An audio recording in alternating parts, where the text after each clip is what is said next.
आशा करता हूं आप सब बहुत अच्छे होंगे। मेरा नाम है सिद्धांत अग्निहोत्री। स्टडी ग्लोस पे आपका बहुत बहुत स्वागत है। दोस्तों, मस्ट वॉच लेक्चर है। इस लेक्चर में मैं आपको पूरी टाइमलाइन बताऊंगा, कौन जीता कौन हारा विद फैक्ट्स बताऊंगा। जिस लेक्चर का आप वेट कर रहे थे कि शुरुआत से लेकर अभी तक आखिरकार हुआ क्या है, एक एक चीज हम क्लियर करने वाले हैं बहुत ही अच्छे से। तो ये प्रेस कॉन्फ्रेंस हुई और हमारे कुछ पॉलिटिशियन इतने निर्लज हैं। अभी एक हमने देखा कि कोई व्यामिका सिंह के ऊपर किसी ने अभद्र टिप्पणी की, सोफिया कुरैशी। मतलब मुझे शर्म आती है कि इस तरीके के ऐसे लोगों को हम लोग मंत्री बनाते हैं, है ना। खैर छोड़िए, कोर्ट ने भी बोला है, सबने झाड़ा है और दिखाई देगी जनता फिर। तो बात यहां पे इतनी सी है कि आखिरकार हुआ क्या, इंटरनेशनल मीडिया क्या कवर कर रहा है।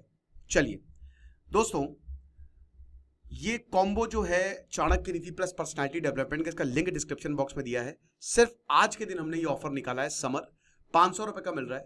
50 किताबों का रिव्यू, 25 लेक्चर्स और प्लस 10 लेक्चर्स जो है 14 चाणक्य नीति के, तो 40 के करीब लेक्चर्स हैं और 60 आवर्स आपको मिलेंगे। लेकिन आपकी लाइफ बदल जाएगी, तो कोर्स को जरूर अवेल करें। तो दोस्त, 6 क्वेश्चंस पे हम ध्यान देते हैं, 6 की क्वेश्चंस जो हम पूछेंगे और जिनका जवाब मैं ही दूंगा। पूछेंगे क्या, ठीक है। तो चलिए, ये 4 डे वॉर है। इजराइल ने 6 डेज वॉर लड़ी थी, सबको हरा दिया था। भारत ने 4 डे वॉर लड़ी है, लेकिन इजराइल ने जिनके साथ लड़ी थी वो न्यूक्लियर पावर नहीं थे। हमने पाकिस्तान को घुटने पे ला दिया है मेरे दोस्त। पाकिस्तान चाटना शुरू कर दिया उसने। डोनाल्ड ट्रंप नहीं, पाकिस्तान अमेरिका के एक ऑफिशियल था, उसने पाकिस्तान का रिपोर्टर बहुत लगा लिपटा कि जो किया है उसके लिए तो डोनाल्ड ट्रंप को नोबेल पीस प्राइज मिलना चाहिए, आपको क्या लगता है। तो उसने बोला कि जो डोनाल्ड ट्रंप को बोलना था वो बोल चुके हैं, ज्यादा उछलो नहीं। खैर ये नहीं बोलना था, लेकिन सीधा सीधा अमेरिकन जो ऑफिशियल, उसने पाकिस्तानी की जर्नलिस्ट को स्कूलिंग कर दी थी कि चुप रहो। राजनाथ सिंह ने तो इनडायरेक्टली आज बोल ही दिया कि IMF को जो पैसा दिया जाता है वो गरीबों के लिए हम देते हैं। तो पाकिस्तान जहां पे खड़ा होता है लाइन में, वहीं से भिखारियों की लाइन शुरू होती है। तो इस बार भारत ने औकात दिखा दिया पाकिस्तान की कि बस बहुत हुआ। तो सबसे पहला सवाल जो है कि किसने कितना डैमेज इन्फ्लिक्ट किया, द मोस्ट इंपॉर्टेंट क्वेश्चन, कि जो ऑपरेशन सिंदूर हमने किया है आखिरकार कौन जीता कौन हारा। अब मैं इसमें आपको बता दूं, इसका आंसर है, देखिए बिल्कुल न्यूट्रल एनालिसिस होगा मेरा। मैं भारतीय हूं, मरते दम तक मेरा एक एक खून का कतरा जो है भारत के लिए जाएगा, लेकिन फिर भी मैं आपको न्यूट्रल रह के बताऊंगा। इसको जीता है विदाउट डाउट 110% इंडिया ने, भारत ने इस राउंड को आसानी से जीता है।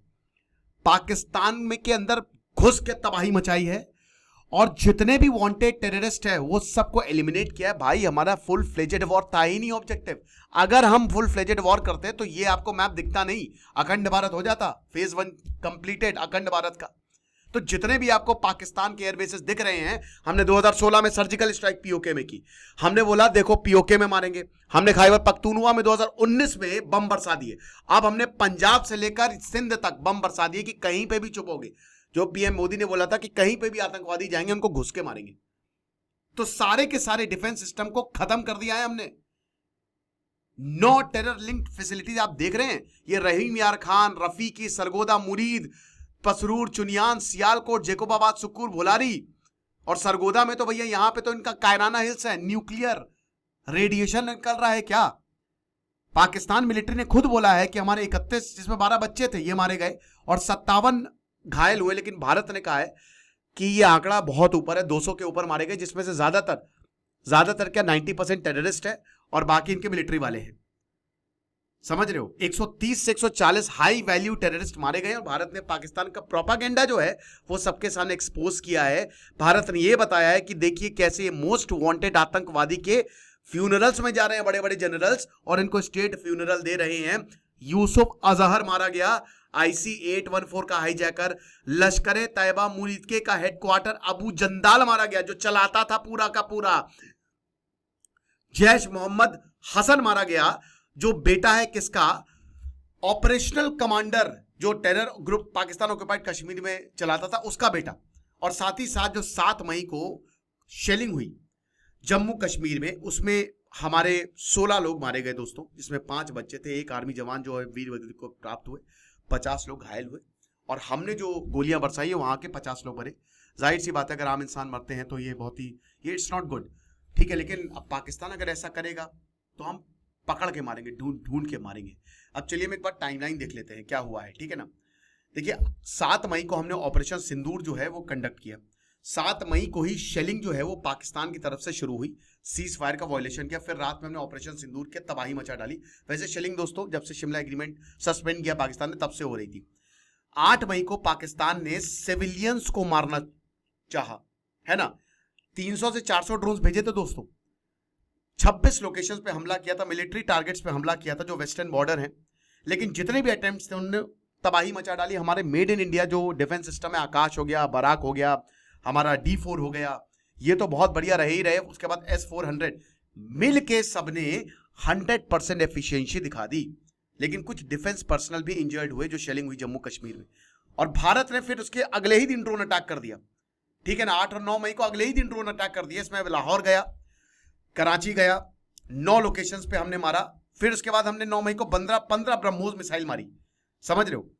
पाकिस्तान ने हालांकि 9 मई की रात को फिर से बहुत सारे ड्रोन्स भेजे अगेन, और फिर जो हमने अगले 10 मई को फाइनल्स का कंक्लूजन रहा जब हमने 15 ब्रह्मोस मिसाइल मार के खेल खत्म किया पाकिस्तान का। और एक एक करके पाकिस्तान के डिफेंस स्ट्रक्चर को तबाह तो किया ही किया। इनके F-16 J-17 फाइटर्स को मारा, हैंगर तबाह हुआ ना, जहां पे रहीम यार खान में ये पूरा हैंगर रखते थे। हैंगर क्या होता, अरे सॉरी 10 मई होगा, सॉरी ये 19 मई हो गया, आई एम रियली सॉरी। तो ये 10 मई है ये। तो जहां पे हैंगर जो था, जहां पे बड़े बड़े एरोप्लेन जो है वो रखे जाते हैं, बड़े बड़े फाइटर जेट्स रखे जाते हैं, उसको मारा है। और यही हमारे ये अवधेश कुमार भारती ने बोला है। और उनके जो माता पिता, उनका गर्व से सीना चौड़ा हुआ है। बहुत ब्रिलियंट स्टूडेंट है, गांव से ही आते हैं, यहीं से ही, तो उन्होंने भी इंटरव्यू दिया है। तो 10 मई को इसका कंक्लूजन होता, हमने 20% इनकी एयरफोर्स को तबाह कर दिया था। और अभी तो हमारी आर्मी उतरी भी नहीं थी, हमने खाली 1% अपनी ताकत दिखाई थी। चेंगडू के स्टॉक तुरंत नीचे गए, समझ रहे हो। नूर यार खान चकलाला बेस जो रावलपिंडी में था, जो कि बिल्कुल पाकिस्तान स्ट्रेटेजिक प्लान डिवीजन का हेडक्वार्टर है, जो वहां पे इनका न्यूक्लियर आर्सेनल है, वहां पे पाकिस्तान घबरा गया, क्योंकि अगला अटैक सीधा इनके न्यूक्लियर्स पे होता और फिर उसके बाद लीक हो जाता। पाकिस्तान ने सीज फायर इसीलिए किया है, वो घबरा गया था वो। और फिर इंडिया ने बोला कि पाकिस्तान ने फिर 10 मई को ड्रोन्स भेजे हैं, लॉइटरिंग एम्यूनिशंस, फाइटर एयरक्राफ्ट, ताकि सिविलियन एरियाज को टारगेट किया जाए। ये चीज है। अब पाकिस्तान ने ये बोला कि हमने भी इनकी एयरफोर्स फैसिलिटी को तबाह किया। तो भारत ने बोला मेरे भाई सबूत है। भारत ने पूरा सैटेलाइट के साथ सबूत दिखाए। उधमपुर, पठानकोट, आदमपुर और भुज में जो पर्सनल है वहां पे कुछ डैमेज हुआ इक्विपमेंट को, लेकिन भारत ने पूरा वो टूर करा दिया। नरेंद्र मोदी आदमपुर चले गए, और ये सरऊ शहबाज शरीफ भी देखे देखते चुनियान चले गए, पसरूर चले गए। और एक सोल्जर जो था, जो उधमपुर एयरबेस पे था, बताया जा रहा है कि क्या हुआ था कि डेब्रिस, ऊपर से मलबा गिरा था, जो ड्रोन आया था ना, इंटरसेप्ट किया था, तो जो ड्रोन का मलबा गिरा था वो एक हमारे सिपाही के ऊपर गिरा था, और एक गवर्नमेंट ऑफिशियल और 4 सिविलियन, जिसमें 2 साल का बच्चा था। पाकिस्तान सिविलियन की ही शरण लेता है, आपको बता दूं, वो अनफॉर्चुनेटली मारा गया। और प्रधानमंत्री नरेंद्र मोदी जी ने गए फिर उसके बाद आदमपुर एयरबेस पे, और आपने देखा कल ही वो वीडियो सामने आई, C-130J सुपर हरक्यूलिस दिल्ली से गया और सीधा पाकिस्तान ने बोला कि नहीं हमने इसको खत्म किया, लेकिन कोई भी यहाँ पे इसका हमको सबूत नहीं दिया, समझ रहे हो। तो वही चीज है, जिस पाकिस्तान ने बोला कि हमने C-130J हरक्यूलिस को तबाह किया, नरेंद्र मोदी उसी जेट में बैठ के गए, उसी ही जेट में बैठ के आदमपुर चले गए। लेकिन लो बेटा, ये भी तुम्हारा प्रोपेगेंडा हम ध्वस्त कर देते हैं। ये बात हो रही थी दोस्तों शुरुआत के, जब ये 4 डे वॉर है दोस्तों, इट वाज 4 डे वॉर। लेकिन जब ये बात हो रही थी तो सवाल उठ रहे थे कि भारत क्यों नहीं इंटरनेशनल मीडिया में जाता। भारत ने बोला तुम्हारी ऐसी की तैसी, हम फालतू, कुछ ऐसा निकलने वाला था मेरे मुंह से, लेकिन हम फर्जी में ऐसी बात नहीं करते, हम सबूत के साथ बात करते हैं। और जब भारत ने प्रेस ब्रीफिंग की, हमारे एयरफोर्स, आर्मी, नेवी ने प्रेस ब्रीफिंग की, नरेंद्र मोदी ने जब भारत की जनता को एड्रेस किया, तो उन्होंने सारा प्रोपेगेंडा ध्वस्त कर दिया। और फिर इंटरनेशनल लोग मान गए, इंटरनेशनल मीडिया भी माना। और बैकड्रॉप यही था, ये बोल रहे थे S-400 खत्म किया है, पाकिस्तान मीडिया चला रहा था, मिलिट्री बता रही थी, एक भी सबूत नहीं मिला। इंडिया ने बोला कि हमने 8 मिलिट्री इंस्टॉलेशन को हिट किया और हमने सबूत दिखाए। और ये सबूत दे सकते थे दोस्तों, क्योंकि पाकिस्तान के साथ इधर पाकिस्तान मिलिट्री मिसाइल ऑपरेट कर रही है, सैटेलाइट ऑपरेट करिए, उधर बगल में चाइना बैठा कि कैसे ऑपरेट करना है, तो चाइना के मिलिट्री एक्सपर्ट्स बैठे हुए थे जो इनको बता रहे थे। ये चाहते तो दिखा सकते थे सैटेलाइट इमेजेस, बट दिखाएंगे क्या, कुछ है ही नहीं दिखाने को, इनकी ऐसी की तैसी। फिर उसके बाद अगला सवाल ये है कि आखिरकार किसने ज्यादा फाइटर जेट्स मारे, ठीक है ना। अब इसमें जो फैक्ट्स जो है ना वो थोड़े से स्केची हैं। पाकिस्तान के काफी लोग मरे हैं, मशीन्स मरी है, लेकिन वेस्टर्न मीडिया और एजेंसी जो है उन्होंने जब रिपोर्ट किया और फैक्ट चेक किया कि भारत के भी एयरक्राफ्ट गए हैं, है ना। तो भारत ने, देखिए भारत ने ये नहीं बोला, भारत ने बोला कि देखिए कॉम्बैट सिचुएशन है और एयरक्राफ्ट एक दूसरी जगह से जाते ही जाते हैं। फाइटर जेट्स जो हैं 7 मई को जो गए, हम उसके बारे में डिस्कस नहीं करेंगे। अब उसके बाद इंटरनेशनल मीडिया आउटलेट ने इसको इंटेंसिफाई कर दिया। वॉशिंगटन पोस्ट ने रिपोर्ट किया कि भारत ने कम से कम 2 फाइटर जेट्स जो है वो खोए, जिसमें राफेल भी है, और डेसॉल्ट एविएशन के स्टॉक्स भी नीचे गए। उसके बाद यहाँ पे जो रेकेज था वो राफेल और मिराज 2000 एयरक्राफ्ट से थोड़ा सा आइडेंटिफाई करता था, जो कि इंडियन एयरफोर्स यूज करती है।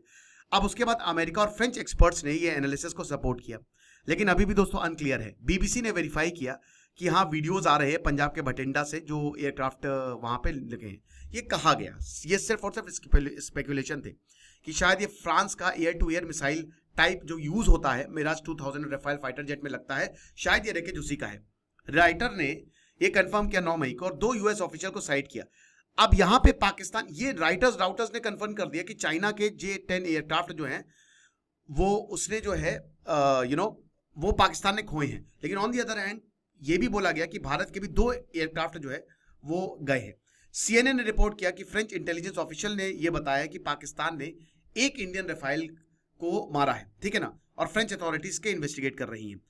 भारत ने बोला कि भारत ने 2 पाकिस्तानी फाइटर जेट्स को मारा है, एक F-16 गया है, सरगोदा एयरबेस पे पाकिस्तान के मल्टीपल एयरक्राफ्ट गए। लेकिन दोस्तों जब यहां पे सबूत की बात की गई तो कोई भी मीडिया सबूत नहीं दे पाया, बस कोई भी। भारत ने सबूत दिए, भारत ने बोला कि कॉम्बैट में एयरक्राफ्ट जाते हैं, लेकिन एक भी सबूत नहीं दे पाया, ना ही पाकिस्तान बिल्कुल नहीं दे पाया। और भारत ने बकायदा सबूत दिए कि देख लो भैया हम तुमको दिखा रहे हैं कि फाइटर जेट्स गए। और देखिए दोस्तों जहां तक रेकेज की बात हो रही है, हमारे पास सब अवेलेबल है, एवरीथिंग इज अवेलेबल उसको वेरीफाई किया जा सकता है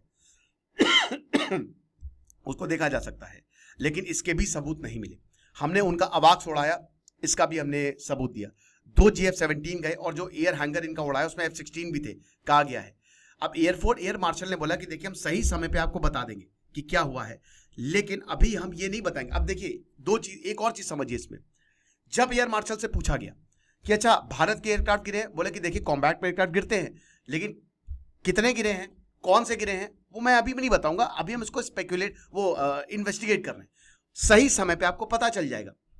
उसके बाद एयर मार्शल ने पाकिस्तान जब बोला कि पाकिस्तान के कितने जेट गिरे, तो अब एयर मार्शल हमारे ये बोल सकते थे कि बहुत सारे गिरे, उन्होंने भी यही बोला कि हम स्पेक्यूलेट नहीं करेंगे, अभी हम थोड़ा सा देखें जो उनकी साइड गिरा है, लेकिन हम इस पे जांच कर रहे हैं ये हमारी इंडियन एयरफोर्स, ये हमारी इंडियन एयरफोर्स फर्जी में वो नहीं बोलती है, फर्जी में बातें जो है वो नहीं उछाल रही है कि हमने ये मार दिया, हमने वो मार दिया। तो इससे आप ये पता लगा सकते हो कि पाकिस्तान जो बोल रहा है और जो वेस्टर्न मीडिया बोल रही है ना, वो गलत है, क्योंकि एक भी सबूत कहीं पे नहीं मिला। हमारा तो घर खुला हुआ है, जो देख लो, समझ रहे। जब ख्वाजा आसिफ से, सबसे बड़ा सबूत तो ख्वाजा आसिफ, उनसे पूछा गया तो बोला कि सोशल मीडिया पे देख लो, ये हिसाब किताब है। तो ये मान के चलिए कि भारत ने ज्यादा फाइटर जेट्स मारे हैं और बहुत ज्यादा पाकिस्तान को नुकसान पहुंचाया है, ठीक है, हमारा मोटिव यही था। उसके बाद कौन विक्टोरियस रहा इंटरनेशनल स्टेज पे? देखिए अगर हम बात करते हैं तो भारत जो है इसमें विक्टोरियस रहा बहुत तगड़े तरीके से, है ना। भारत ने जो, देखिए नैरेटिव वॉर में पाकिस्तान बहुत आगे निकल गया, जो नैरेटिव बनाया गया, लेकिन पूरी दुनिया ने बाद में, जब भारत ने प्रेस ब्रीफिंग की तो पूरी दुनिया ने भारत को जीत का मेडल दे दिया कि ये लीजिए भैया। और भारत ने ऑफिशियली डिनाई किया है कि हम कोई भी बायलैटरल टॉक्स न्यूट्रल साइड पे नहीं करने की बात हुई थी, जो अमेरिका प्रेसिडेंट डोनाल्ड ट्रंप बोल रहे थे, और डोनाल्ड ट्रंप भी अब उससे पीछे हट गए कि हमने कोई सीजफायर नहीं करवाया। ये हिसाब किताब है। तो यहां पे जो दोनों कंट्रीज हैं, जो ग्लोबल अलाइनमेंट्स हैं, वो 7 मई के बाद आ गया था दोनों कंट्रीज का, ठीक है ना। इजराइल ने भारत का सपोर्ट किया, फ्रांस ने भारत का सपोर्ट किया, लेकिन पाकिस्तान क्योंकि वो एक कमजोर देश है तो पाकिस्तान का सपोर्ट, भाई भारत एक ताकतवर देश है, पोटेंशियल बहुत ज्यादा भारत में, उसको पता कि भारत एक सुपर पावर बन सकता है, तो जैसे जैसे आप ताकत बढ़ाने लगते हो ना, आप अपने सपोर्ट खोने लगते हो, क्योंकि वो आपको एज अ थ्रेट देखने लगते हैं। तो वेस्ट भारत को एज अ थ्रेट देखता है, इसलिए वो सपोर्ट नहीं आया। लेकिन हाँ, पाकिस्तान को टर्की ने बोल दिया, क्योंकि देखिए पाकिस्तान सड़क पे खड़ा है और बोला कि भैया पैसे तो हम बिकने को तैयार हैं। तो हर कोई पाकिस्तान को यूज कर रहा है, यूज एंड थ्रो वाली पॉलिसी है देशों की। टर्की की बात करें आप, किसी के भी, अमेरिका की बात करें, चाइना की बात करें, तो यहां पे अगर आप देखो तो टर्की ने पूरा सपोर्ट किया कि हम पाकिस्तान के साथ है, चाइना ने सपोर्ट किया हम यहां पे साथ है। यूरोपियन यूनियन ने बोला है कि एवरी स्टेट जो है उसकी ड्यूटी है और वो अपने सिटीजन को प्रोटेक्ट कर सकता है। अब एक चीज मैं बताता हूं, ये नैरेटिव वॉर पाकिस्तान ने चलाया। चाइना ने बोला, खाली चाइना ने बोला कि भारत का जो स्ट्राइक वो रिग्रेटेबल है, और पाकिस्तान को बैक किया। उसका ऑल वेदर फ्रेंड है, क्योंकि चाइना ने बहुत पैसा लगा रखा है, वो ना चाहते हुए भी पाकिस्तान को सपोर्ट करेगा, ठीक है ना। ये चीज है, अगर आप शी जिनपिंग को भी उड़ा देंगे ना, तब भी पाकिस्तान को चाइना सपोर्ट करेगा, क्योंकि इतना पैसा लगा रखा है। और ये तक बोला चाइना ने कि एक प्रोवोकेटिव स्टेप है। अजरबैजान, टर्की ने पाकिस्तान को सपोर्ट किया, ठीक है। ये कहीं ना कहीं एक सेटबैक रहा, लेकिन सबसे बड़ा सेटबैक डोनाल्ड ट्रंप ने दिया जब उन्होंने स्टेटमेंट दिया। लेकिन बाद में डोनाल्ड ट्रंप इससे पीछे हट गए और भारत ने इसको नकार दिया कि भैया सीज फायर इनकी वजह से नहीं हुआ, पाकिस्तान ने हमको कॉल किया था, समझ रहे हैं। और कोई भी ऐसी बात नहीं हो कि न्यूट्रल प्लेस पे आउटस्टैंडिंग इश्यूज को हम डिस्कस करेंगे। और भारत ने डॉक्ट्रिन ही चेंज कर दी, भारत ने अब बोला कि टेररिज्म पे बात होगी, पाकिस्तान को बैठ कश्मीर पे बात होगी। हमने जो किया, हमने जितनी भी चीजें की आपके सामने है दोस्तों, हमने इंडस वाटर ट्रीटी सस्पेंड की थी, सस्पेंड रही। हमने पाकिस्तान को मारा, पूरी दुनिया को सबूत दिखाया। हमने बोला पीओके पे बात करेंगे, टेररिज्म पे बात करेंगे, तो शहबाज शरीफ ने भी पीस की बात कर दी भारत से। तो ये नैरेटिव जो है वो पाकिस्तान चलाना उसने बहुत लंबा चलाया, लेकिन एक्चुअल में भारत जीता है इंटरनेशनल स्टेज पे, सबूतों की वजह से, फैक्ट्स की वजह से जो भारत ने दिए हैं। अब देखिए, मैं फिर से बता रहा हूं कि सपोर्ट जहां तक है ना, वो भारत को मिलना मुश्किल है। वेस्ट भारत को सपोर्ट नहीं करेगा, रशिया करेगा। रशिया ने एक बार भी बोला हम इस मध्यस्थता करा देंगे, करा देंगे। डोनाल्ड ट्रंप को चाहिए नोबेल पीस प्राइज, रशिया करेगा, फ्रांस करेगा, इजराइल करेगा। फ्रांस और इजराइल करेंगे, आपका हर हाल में साथ देंगे, यही दो नेशन है बस। क्योंकि इजराइल खुद भुक्तभोगी है टेररिज्म का, और फ्रांस हमेशा से भारत का दोस्त रहा है, ठीक है। और हमने उससे डिफेंस एक तरीके से वो काफी परचेज भी किए हैं, लेकिन बाकी देश नहीं करने वाले। लेकिन अब देशों में एक, मैं बता रहा हूं ना, यूरोप में पाकिस्तान को लेकर एक गुस्सा देखने को मिल रहा है। क्यों? क्योंकि यूरोप में जगह जगह दंगे भी देखने को मिलते हैं, और कहीं ना कहीं वहां पे राइटिस्ट पार्टीज जो हैं वो इस समय सत्ता में आ रही हैं, जो कि भारत के लिए, किसी भी देश के लिए, क्योंकि यूरोप का राइटिज्म मतलब है कि आप दूसरों को आने नहीं दोगे, लेकिन उनका यह भी कि आतंकवाद के खिलाफ हम साथ में खड़े होंगे। आगे आने वाले समय में दोस्तों, एक साल में आप देखिएगा कि पूरा देश पाकिस्तान के पीछे होगा, सारे देश, और पीछे से इतना मारेंगे इनको, इतना मारेंगे, और वो पूरी लाइन भारत के पीछे आ जाएगी। क्या भैया तुम सही कह रहे थे, तुमको जो करना है करो। तो नैरेटिव यहां पे पाकिस्तान ने बिल्ड किया, लेकिन यहां पे भारत जीत गया पूरी तरीके से इंटरनेशनल स्टेज पे। और मीडिया ने भी ये कवर किया कि यहां पे क्लियर विनर जो है ना, वो भारत है, समझ रहे, ये चीज है। उसके बाद अगर पॉलिटिकल लीडरशिप की बात करें तो इंडिया ने इसको जीत लिया है। पाकिस्तान ने तो, पाकिस्तान के ऊपर उनके एमपी रो रहे थे। भारत में नरेंद्र मोदी से लेकर पूरा ऑपोजिशन तक, असदुद्दीन ओवैसी को सलाम। डिफेंस मिनिस्टर जो है, मतलब आप ये मान के चलिए कि जो डिफेंस, ख्वाजा आसिफ, जो पॉलिटिकल लीडरशिप है, वो पाकिस्तान की एक जोकर बन के सामने आई, ये सबने बताया। और भारत की पॉलिटिकल लीडरशिप बहुत आगे रही है, तो इसमें तो हैंड्स डाउन आराम से भारत जीता है। शहबाज शरीफ जो है उसको सिचुएशन का पता ही नहीं था, क्योंकि आसिम मुनीर जो है, पाकिस्तान हार गया बट आसिम मुनीर जीत गया, आपको बता दो ये। और इस समय आगे आने वाले पिछले अब एक साल के अंदर अंदर आप देख लेंगे कि पाकिस्तान में तख्ता पलट होगा, ठीक है। और प्रधानमंत्री मोदी जी जो हैं, उनका लास्ट वर्ड था हर सिंगल डिसीजन पे। फिर उसके बाद पूरा ऑपोजिशन साथ था, ठीक है, हर कोई साथ था भारत के साथ। विक्रम मिश्री से लेकर everyone was there, S Jaishankar से लेकर, दे वर डिग्निफाइड, बहुत ही जिम्मेदार तरीके से बयान दे रहे थे। और ख्वाजा आसिफ डे 1 से 3 फाइटर जेट्स मार दिए, 5 फाइटर जेट्स मार दिए। CNN रिपोर्टर ने इनका नंगा कर दिया, पूरे पाकिस्तान के लीडरशिप को नंगा कर दिया, आप समझ रहे हो। और हमने मास्टर स्ट्रोक खेला, हमने wing commander Vyomika Singh, colonel Sofiya Qureshi को सामने रख दिया कि ये आपको बताएंगे। मास्टर स्ट्रोक था, प्रोफेशनलिज्म जिसको कहते हैं। और जो रिटायर्ड जनरल्स हैं ना, जो रिटायर्ड ऑफिसर्स हैं, वो सब के सब यही बोले कि भैया भारत से आप ना जीत पाई हो, और हमारा पैसा भारत पे है। उसके बाद कि आखिरकार किसके वेपन्स फायर किए गए और किसकी बैंड बजी, तो ये साफ साफ भारत की जो मिलिट्री सुपीरियरिटी है वो पाकिस्तान के ऊपर दिखी है, ठीक है ना, बहुत ज्यादा। भारत ने पाकिस्तान के हर एक कोने पे मिसाइल दागी है, ड्रोन्स दागे हैं, और उनके जो सिस्टम को हमने नाकाम किया है ये जग जाहिर है। ऑपरेशन सिंदूर ने भारत की मिलिट्री माइट को पूरी दुनिया में दिखा दिया है। ये भारत के लिए एक बहुत बड़ी जीत है। रशिया और फ्रांस इस समय बहुत खुश होंगे और इजराइल भी बहुत खुश होगा। अब रशिया के S-400 भी बिकेंगे बहुत ज्यादा, क्योंकि उसकी भी मार्केटिंग जबरदस्त हो गई। आप समझ रहे हो, चाइना की गई, चाइना की तो बैंड बज गई है, चाइना के वेपन्स दिखे ही नहीं आसपास। भारत ने ब्रह्मोस यहां पे डिप्लॉय किया और पंजाब तक मार दिया, इनका सबसे रिहायशी इलाका, वहां तक मिसाइल मार दी। और ये मैं नहीं कह रहा हूं, ये पाकिस्तान के खुद ही लोगों ने वीडियो बना के दिखाई है, ये देखो भैया। तो भारत के जो वेपन सिस्टम ने, उन्होंने तबाही मचा डाली। कल मैंने इस पे पूरा लेक्चर लिया था कि भारत के जो वेपन सिस्टम है कितना जबरदस्त वार किया, वो आप देख लीजिएगा। पूरा मैंने ये सब समझाया है। लेकिन जो स्पाइडर है, बराक, आकाश, कमाल कर दिया यार, कमाल। तो ये चीज, और एट द सेम टाइम जो इंडिया मिसाइल्स और ड्रोन्स है, उन्होंने पाकिस्तान के एयर डिफेंस सिस्टम तक को डॉज कर दिया। टर्किश ड्रोन कोई काम नहीं आए। जाहिर सी बात है भाई, पाकिस्तान ने बाद में जो ड्रोन्स भेजे सीज फायर के बाद, वो भारत को टेस्ट करने के लिए थे, उसमें कोई वॉरहेड नहीं लगा था। वो भारत का डेटा चुरा रहे थे कि कितना टाइम लग रहा है भारत के डिफेंस सिस्टम को एक्टिवेट होने में। हमने मार दिया, और क्या लूप होल्स है, लेकिन इससे कोई फायदा नहीं होगा दोस्तों, कोई भी फायदा नहीं होगा। और फाइनली क्या भारत ने पहलगांव चैप्टर क्लोज किया है? जो सिंदूर छीने गए थे हमारी बेटियों के, हमारी बहनों के, हमारे बच्चों को, जिस तरीके से बच्चों के सामने पिता को मारा गया। मैं देख रहा था उड़ीसा में जो 9 साल का बच्चा था, उसने अपने पिता को अग्नि दी। 3 साल के बच्चे के सामने उसके पिता को मारा गया, और उसके बाद उस बच्चे को उसकी पेट पे बिठा दिया। ऐसे वहशी दरिंदे हैं ये। तो क्या हुआ, देखिए, याद रखिए, भारत ने बोला है कि अगली बार हमला हुआ तो इतना बम मारेंगे कि सारा इलाका धुआं धुआं हो जाएगा। वैसा ही मारा है। हमने सीज फायर को पॉज किया है। जो तुम्हारी तरफ से हमले हुए ना, औकात में रहना। और पाकिस्तान झुक गया है दोस्तों पूरी तरीके से। पहले इंडस वाटर ट्रीटी पे बात करिए सर, उसके बाद प्लीज सीज फायर। अभी कोई भारत ने बोला नहीं, हम टेंशन में हैं। फिर शहबाज शरीफ, अमन चैन की बात कर रहे हैं, इनकी नानी याद दिला दी है। समझ रहे हैं? तो भारत, समझिए कि जो कि कश्मीर में एनकाउंटर हुए हैं, लगातार मिलिटेंट्स मारे जा रहे हैं, लेकिन जो मिलिटेंट्स ने पहलगांव चैप्टर शुरू किया था, शायद वो मार दिए गए, शायद नहीं, ये अभी आर्मी बताएगी। लेकिन हां, अभी तक उनको न्यूट्रलाइज की कोई खबर नहीं आई है ना। बट पहलगांव चैप्टर क्लोज नहीं हुआ, ये एक नया चैप्टर शुरू कर रहा है।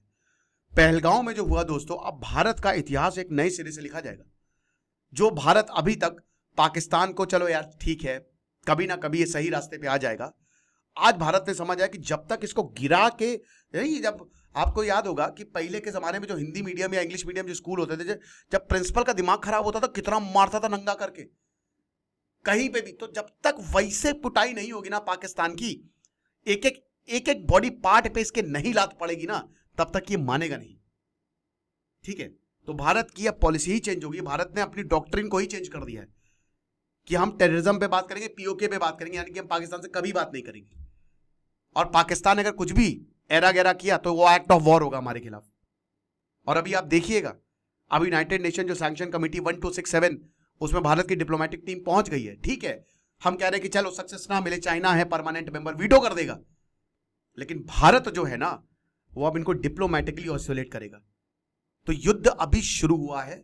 और याद रखिएगा दोस्तों, धर्म को स्थापित करना है, धर्म स्थापित होना चाहिए। महाभारत में पूरा युद्ध धर्म के लिए लड़ा गया। गलत लोग जीतेंगे तो गलत होगा, सही लोगों का जीतना बहुत ज्यादा जरूरी है। और पूरी दुनिया को पता है कि भारत धर्म के साथ रहता है। भारत कभी भी वॉर नहीं करता, भारत निहत्तों पे हाथ नहीं उठाता। और भारत ने ये दिखाया है प्रेस कॉन्फ्रेंस में, भारत ने सबूत दिए हैं कि हमने निहत्तों पे हार नहीं किया। और पाकिस्तान में भी जो पॉलिटिकल लीडरशिप है वो परेशान रही है बहुत ज्यादा। तो देखिएगा, इस 4 डे वॉर में जीत भारत की हुई है ओवरऑल। खुश रहिए, पढ़ते रहिए। दिस इज सिद्धांत अग्निहोत्री, साइनिंग ऑफ।